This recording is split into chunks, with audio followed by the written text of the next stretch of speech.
News from Jamaica now. Friday was the final day for Jamaicans to take advantage of the current passport fees. As of Monday, June 1, 2015, the public will face increased cost for the service. The Passport and Immigration Citizenship Agency, PICA, has been processing applicants at a temporary location at the National Indoor Sports Center. And as we hear in this report from Peter Gay Coombs, things have been much smoother. Less hassle, more organization and convenience. That best sums up the general mood of customers who have been processing their passport applications at the National Indoor Sports Center. It's definitely a different scene from the large crowds that invaded the Passport, Immigration and Citizenship Agency, PICA's head office on Constant Spring Road in Kingston and its other locations across the island last week. PICA decided to temporarily house its operations at the Indoor Sports Center starting on Monday, May 25, in order to facilitate the influx of persons looking to take advantage of the lower fees. Friday was the last day for Jamaicans to take advantage of the current fee structure. Effective Monday, June 1, it will cost the public more to obtain this very important piece of travel document, costing as much as 44% more in some cases. When our cameras visited the Indoor Sports Center on Friday, PICA officials as well as citizens confirmed that it had been smooth sailing. More comfortable, and you understand better as to the procedures to follow. What is happening inside is much better than last week, as the processing and the procedures are much easier to follow, and if you follow them, then way to go. I don't know, everybody come out a lot and then participate and sit there and get through. Can't fight a lot of people, and it was okay to me. It was a bit lengthy, but it was ordered. Everything was in order and we got through okay. It was conducive because the AC was on and everything, and nobody wasn't really hot and sticky or anything. But the process is running smoothly. I think I like it here than down the bottom. There was adequate police presence, but from the look of things, the police's hands weren't as full this time around. So far, the crowd is behaving in a disciplined manner. But as the day progresses, we expect to see at least an influx of more persons. So far, when I arrived here this morning, it was a little over 300 persons, and now I think it has reached somewhere over 600 persons who have been processed. Well, the police has to be present in terms of the public order, just to maintain the presence that we don't have any incident. We want this exercise to be completed incident-free.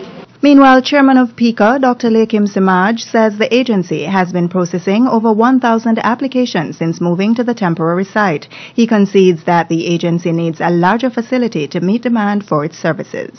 For the last 3 years, we've been looking for a location, but the blessing that came out of this, we see some things that are absolutely necessary.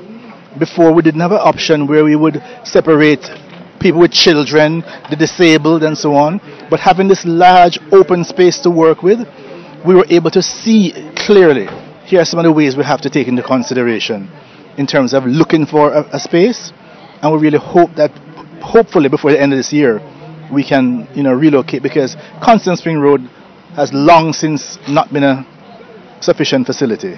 What we can do here in one day will be equivalent of 2 or 3 days under normal circumstances. So this 1 week is almost technically like a 3-week intervention, given the number of persons who can be processed in this facility.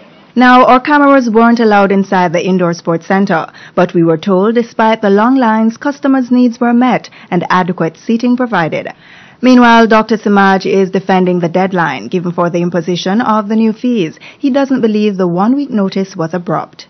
I really do not see any other way to avoid, because if you gave 6 months, you're going to have some people rushing the first week and then nothing in the middle, and then that last week again, you have the rush just the same.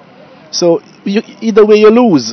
Given the circumstances, I mean, I would not say that anything else could have happened. If we made it 6 weeks, if we make it 10 weeks and so, we would still have a situation. But you see, I try to look at it in as broad a way as possible, that the increase, wherever you put it, people are going to try and find a way. Boy, could you give me 1 more week? Could you give me 1 more week? Now, come June 1, 2015, a regular adult passport will move from $4,500 to $6,500, while the passport for a minor will climb to $4,000 from $2,700.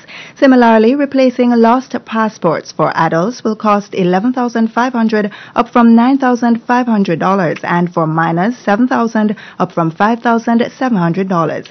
PICA says the hike will enhance its services to the public. Peter G. Coombs for CEEN Caribbean News.